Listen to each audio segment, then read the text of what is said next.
Kenapa kau terus balik? Tadi dah naik. Thank you Carl. Bagi signal darat ni 300 speed. Sama-sama lah. Aku mampu cakap sama-sama je lah. Kau confirm ke MC? Aku tak MC lagi ni. Kenapa kau MC? Kau nak tengok magic? Kau tengok magic, sabar. Magic is coming.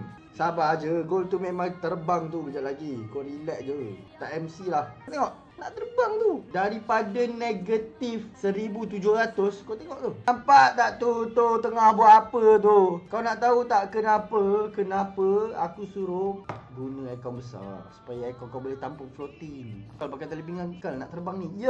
Kau sabar je. Kau tengok tu, fly. Siapa cakap MC tadi? Lemah lah kau ni. Collect atas now. Siapa cakap MC tadi? Abah dia. Engkau akaun kecil, masuk lot gajah. Aku akaun yang besar ni pun masuk lot 0.01. Macam mana nak MC? Bagilah floating berapa ratus speed pun tak ada je MC.